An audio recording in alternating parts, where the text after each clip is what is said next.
네, 법원이 사법행정권 남용 관련 검찰이 통보한 비법관 66명에 대해 오늘부터 관련 내용 파악에 본격적으로 착수했습니다. 남승환 변호사의 시사법률입니다.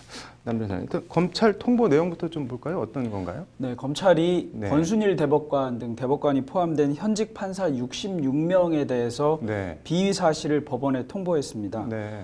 이제 뭐 왜 비법관으로 통보했는지에 관해서는 관련 내용을 적시했고 네. 이 중에 66명인데요. 이 66명은 판사 2,900명을 기준으로 할 때 2% 정도에 해당하는 수치입니다. 네. 그리고 이와 함께 참고자료로 전달하면서 10명 정도를 참고자료로 추가로 전달했는데요. 네. 예를 들면 이제 뭐 노정희 대법관, 이동원 대법관, 네. 그다음에 뭐 김경수 경남지사 2심을 맡고 있는 차문호 부장판사 이런 분들이 이 10명 참고 자료에 포함되어 있는데 네. 이 10명의 경우는 이제 비위 사실은 아니라고 하면서 참고 자료를 전달한 건데 구체적으로 어떤 내용인지 등에 대해서는 뭐 밝히지 않았습니다. 네. 뭐 법관 징계는 통상 어떻게 되나요? 지금 뭐. 법관 징계는 법관 징계법이라는 법이 네. 있습니다. 이 법관 징계법에 의하면 뭐 대법원장, 대법관, 그다음에 뭐 도서관장이나 그 해당 판사가 소속되어 네. 있는 기관장에 해당하는 사람들이 법관의 징계를 청구할 수 있고요. 징계를 네. 청구하면서 뭐 관련 사실을 조사할 수도 있습니다.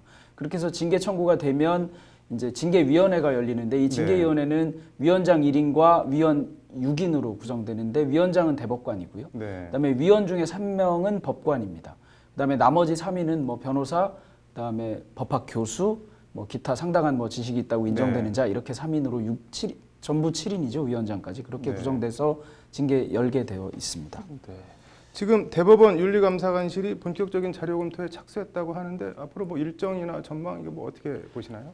일단 일정은 상당히 오래 걸릴 걸로 생각합니다. 네. 뭐 본격적인 자료 검토 관련해서도 예전에도 이미 네. 뭐 이거보다 훨씬 적은 수의 징계를 검토하면서 훨씬 오랜 기간이 소요된 적이 있기 때문에 네. 66명이면 뭐 상당히 많은 숫자이기도 하고 혐의도 상당한 것들이고 또 중대한 것들이 많아서 네. 뭐 훨씬 오랜 시간이 소요될 것으로 보이고요. 네. 또 이번에 윤리감사관을 판사가 아닌 개방형직으로 임용하기로 하고서 지금 공석인 상태라서 네. 이러다 보니까 뭐 윤리감사관에서 조사가 되는 시간도 좀 더 소요될 것으로 보이고 뭐 이러다 보니까 아무래도 조금 더 시간이 소요될 것으로 보이고 있습니다. 앞서 권순일 뭐 현 대법관도 비법관 명단에 포함이 됐다고 하는데 대법관이 뭐 비위로 징계를 받은 전례 같은 게 있나요? 제가 찾아보거나 제가 기억하는 네. 바로는 없습니다. 문제된 대법관이 2명 정도 있는데요. 신영철 전 대법관, 네. 고영한 전 대법관입니다.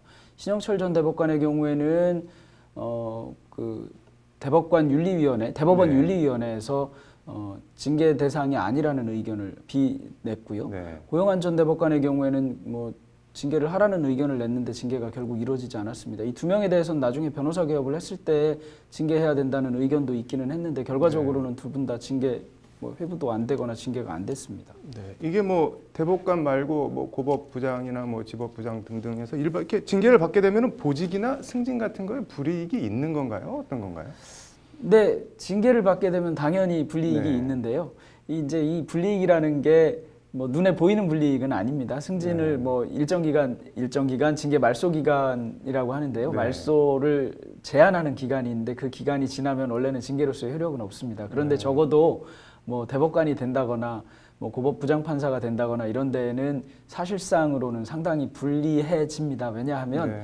뭐 예를 들면 뭐 예전에 국보위에 판사로 근무했던 전력 이런 네. 것만 있는 분들도 고 이력을 제외하고는 누구나 보기에 대법관이 될 수 있다고 했던 분들이 대법관이 못 된 사례가 상당히 많이 있습니다. 그런 네. 점을 감안하면 이런 징계를 받은 분이 대법관이 될 거라고는 적어도 현재로서는 생각할 수 없는데 네. 뭐 여러 가지 많은 상황이 변경되고 있는 걸 감안하면 뭐 향후에 어떻게 될지는 모를 일이기는 합니다. 네. 뭐 법원 노조 같은 경우는 이 사법농단 연루법관 전원을 재판 업무에서 뭐 즉시 배제해야 된다 이러고 있는데 뭐 이번 사건 어떻게 처리를 해야 된다고 보시나요? 일단 비위사실 통보를 받았다는 것 네. 자체가 비위사실을 저질렀다는 게 되는 건 아니다 보니까 뭐 무죄 추정 원칙이나 또는 네. 뭐 그런 점에 비추어서 판단해야 된다 이렇게 원론적으로 얘기할 수는 있습니다. 네. 그런데 비위사실 통보를 받아서 뭐 징계위원회에 회부되거나 조사를 받고 있는 법관으로부터 재판을 받을 때 재판의 신뢰도 떨어지는 네. 것은 맞습니다. 그러다 보니까 배제할 수 있으면 배제하면 좋은데 배제할 만한 마땅한 근거도 없기도 하거니와 네. 66명을 일괄해서 배제하는 경우에 아마 재판 업무 자체에도 큰 혼선을 빚을 것 같기는 합니다. 네. 그렇다고 뭐 해당 비의 사실을 통보받은 재판관 판사가 스스로 나를 배제해 주시오 이럴 수도 없는 노릇이니까 대법원에서 뭐 재판에 미치는 영향이나 이런 걸 감안해서 좀 판단을 해야 될 일이기는 한데 상당히 참 난감한 일인 것 같기는 합니다. 네. 뭐 대법원도 고민이 있겠지만 아무튼 신속하게 순리대로 풀었으면 좋겠네요. 오늘 잘 들었습니다.